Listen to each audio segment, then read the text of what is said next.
Hey everyone, it's Reed here, and I got a problem, guys, and it's just really kicking my butt, and we're going to do something about it. So, got these lead-acid batteries. They do a good job. They run my solar stuff. They've very well performed. They got a lot more years left in them, probably seven or so years, right? Only problem is, I need more power. In the summer, the air conditioning, stuff like that, I got to use it a lot. In the winter, the heat pumps and everything else, got to use it. So I'm running into the problem because I got 10 kilowatt hours to run these things for the night, and I'm exceeding it. We have to use the grid a heck of a lot deeper. That's a big problem, right? I want to be able to be far more self-sufficient, far more independent, and when everything goes to crud, I'm good. And, I got to keep Lee, well comforted and all that because, angry woman, bad for men. Got to keep the woman happy somehow. So she likes to have the comfort of being able to sleep in a nice air-conditioned or heated room. Crazy thing, I know. But that's what we got to do. So we got to expand the batteries and all that. Can't do it on lead acid, though. What we invested and what we got running is what we got. Got to go. So I decided I'm going to go lithium power. Yes, lithium. Only thing is, lithium is really expensive. Got a solution for it. Hold on. All right, let me get this set up here. Okay, pull down. Yep. Okay. I got a saw, butcher saw. Should do it. It's just my left arm. I don't really need the thing. But, say it takes at least an arm to cover the cost of lithium. Keep Lee happy. So, should make my life better. Yeah, I don't really need my left arm. Don't do it. Huh? What? Did you guys hear that? I swear I heard. There's another There it is again. Tell me, voice in the sky. How can I do this without losing an arm or a leg? Well, all jokes aside, everyone, that's unfortunately the issue around lithium. Is it's ridiculously expensive, like crazy expensive. I've seen lots of people on these channels do stuff like that are much bigger and stuff like that, doing off-grid things, and like, hey, we went and set this up. I bought 12 of these lithium batteries, got them set up, and I can run everything I need, all this power. And you're like, oh, wow, that's really cool. So they got all this stuff. They got 36 kilowatts of power they can use. And then you go look at the price. Each one of those lithium batteries they were showing off and everything else, well, they were, $3,300. So you run that up and they spent like $40,000 on a battery system. And you're like, wow, that's pricey. I don't really exactly have that, just lying under the floorboards. And then you also find out, since they're nice big channels, they get sponsorships, the stuff is given to them and everything like that. And you're like, that dream just died. And stuff. So, yeah, it's been a challenge. The other issue about lithium I've always had a problem with is that these are fully contained, sealed units. Here's a picture of one. Right? So that's what they look like. They're fully contained, sealed up, and everything like that. Yeah, it looks like a regular battery. Except, compared to a lead-acid battery and stuff like that, these guys have electronics and a whole bunch of cells. They're not just like 6 cells for a 12-volt lead-acid battery. No, these are, like hundreds. Yeah. Lots of little tiny cells. So like that they're put together to form a battery. And they got the electronics. The problem is, the electronics fail over time. They have issues and other things like that. So you have something go wrong with these things, and then you can't get into it to service it. It's a, take it to the recycler and go get yourself a new lithium battery. Not a fan of that. I just do not like that at all. That really bugs me. And you could have the other cells and they're perfectly fine, but you got one group that's a problem, can't go in and service the darn thing. It's possible that they could make something like that, but they're not. So I've always had an issue with that. So I recently started learning. I'm like, you know what? I need more power. In fact, I'm aiming to have a usable around 30 kilowatt hours of power to run stuff, because I need about that much to be able to get through in the worst times of the years. Like we got heavy clouds or we've got ridiculous heat and stuff like that. I need about 30 kilowatt hours to run everything at night and be fine in case we have some other issues in the day. But around 30 kilowatt hours is what I'm aiming. Now, if I go out and buy 30 kilowatt hours of lithium power, well, the thing is, if we're going to buy it that way, it's about $1,000 a kilowatt hour. Yeah, 30 grand. Yeah, that's a big thing. Big investment there. Now, the other thing is, if we want to make this battery last a long time, I need more than 30 kilowatt hours. Deepness of the cycle is a big factor in how long batteries last. If I take all the power out, these things will last a shorter amount of time. So I probably should aim for bigger.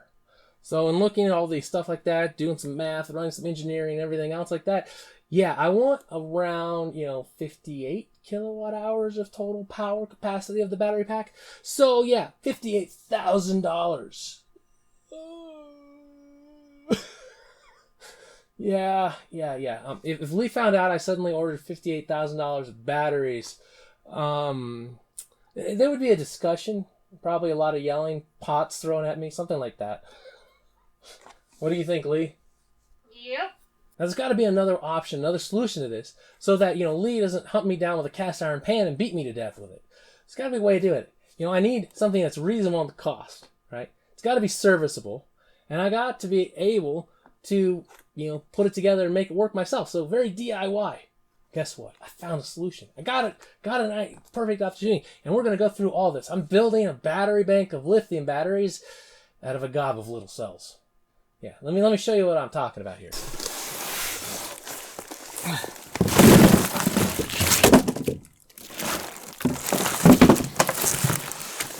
And I just dumped a bunch everywhere. Well, we got these, dumped on the ground and everything else. We'll pick them up, put them up here. Okay, so there's a bunch of these cells. And, there's some in bags, stuff like that, and a bunch of these others like this. Here we go, close up. So what it's looking like.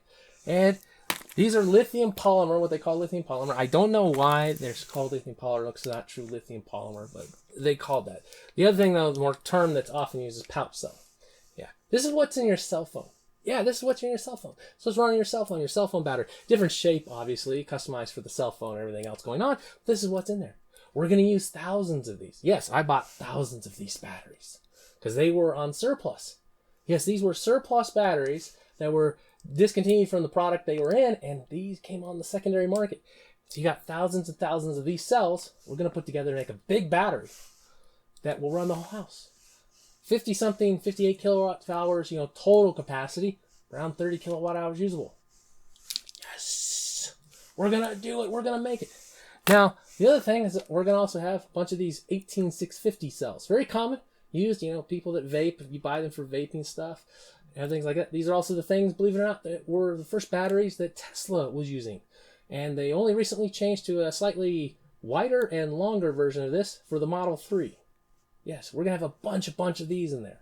Yeah, we're going to run everything on a ton of these. And when I said thousands of these, I really meant it.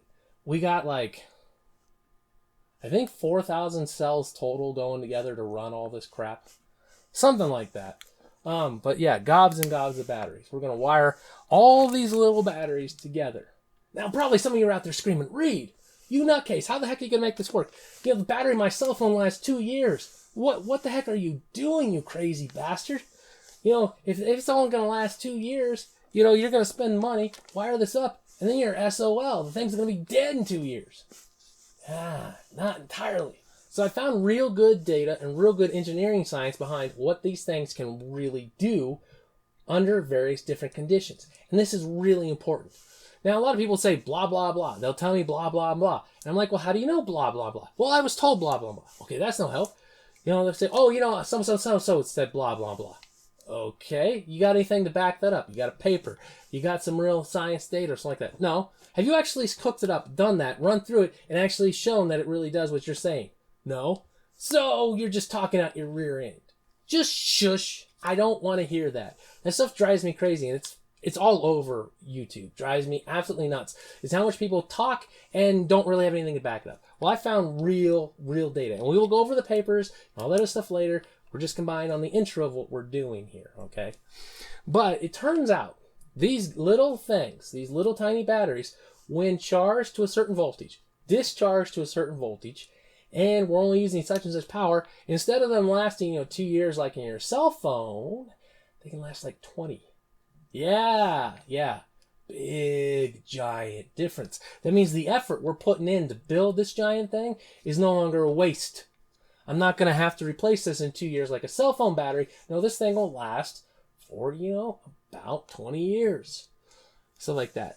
Now, given that these are surplus batteries and all that, I'm actually aiming for like 10 to 15, but I'm pretty certain I'm right on the money on that. And the way I'm going through this like that is showing I'm not completely out of my darn mind. let me show you what I'm talking about there. Aside from the batteries, there, we have this, all right? What I'm doing is I'm unwrapping them from the thing. I'm looking at their condition, checking to make certain there's any issues and all that, and then I charge them up. And I go through and get the capacity for the thing I am after, the voltage target I'm aiming for. So I'm getting the battery capacity, running through, testing these guys. And I'm getting good results. Now I have found some bad ones, yes. There's always going to be some bad ones in the batch. And they're so cheap, there's no warranty on it. I mean, we're talking ultra cheap surplus batteries here. So the bad ones I'm just putting in a box. Because when I mean bad, what it means is they've got very little capacity and they were just pretty much used up. And it means they were actually in a used scanner instead of just being surplus. So, there you go. Well, I just put that in there because I might just make some solar lights out of them or something. But, I've got lots and lots of these. And I've been going through. So I've been going through on chargers, going through them, stuff like that. I got this box. I got another box in the bedroom. Other ones I'm going through and all that. I got batteries all the wazoo. Lee's been asking what's with all the batteries everywhere. Batteries coming out of the shower head. Batteries falling on her. Batteries everywhere. But like I said, thousands. Yeah.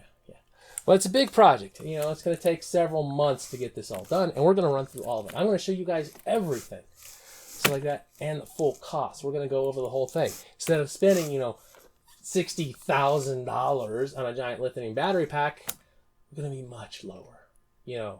Like less than a factor of 10 lower. That's really good. Okay? And it opens up a really, really good opportunity for other people to do, or what I'm thinking of doing is making kits for doing this sort of stuff, where we can set it up where you can buy a kit and do your own thing, and opens up the door that you can get a lithium battery, and it means it can be serviced. The electronics are going to be fully serviceable. The battery pouch cells and all this stuff combined together are going to be very serviceable, and you're going to be able to do stuff at a much cheaper rate. And you'll have a plan, a place, everything to go you can find here on this series of videos going all about this lithium battery thing we're doing. And it will be a really, really good opportunity for a lot of people to go, hey, yeah. And we can start small. You don't have to spend, like $9,000 in battery stuff like that. If you wanted to make a super big battery, you could. But say you were aiming for that, you started small. Say you put $500 in, right? $500 little battery, little tiny battery, and started with a little tiny solar system. There, you can grow this thing. Lithium you can add to. Because the electronics and all that stuff manage the cells and all that stuff really well, you can add to these darn things throughout their lifetime. That's really cool. So it means you can just grow into the size you're after. You don't have to put the whole upfront cost right away. That's a big help. So like I said, I want to put lathe and other stuff in later from machine equipment. Well, I can just add. I'm not locked into it like I was with my lead acid. And it's an option. Now, there are some other considerations, bad sides and everything else, but we'll get into that later. It's just the intro to the project. And I hope it gets you thinking.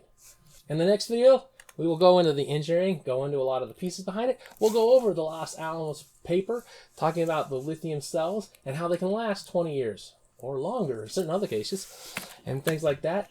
And then you're probably wondering, but Reed, why doesn't my cell phone battery last 20 years? There's a reason behind it. It has a lot to do with the energy density they're aiming for in the cell phone.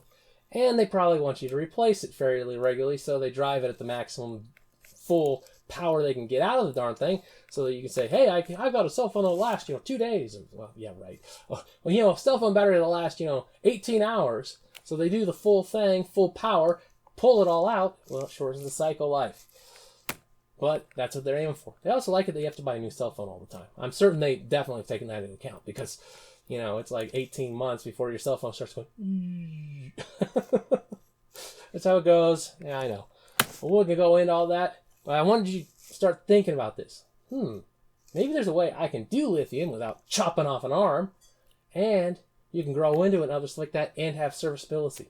And we're going to address the fire risk. Because there's a fire risk with lithium. There's a serious fire risk with lithium. No way to get around that. And so it means we're going to build a battery container, all that stuff, out away from the house. And so that, if something about there, it can be handled and it won't spread to the home. So we'll do all that. You're going to see every little piece of this stuff. And like I said, this is going to take months and months. There you go. The introduction to the giant lithium battery building project. 58 kilowatt hours. Power! Take care, everyone. This is Reed, out for now. And there's a lot of issues around lithium that I've often hated. Expensive. Come on, mouth.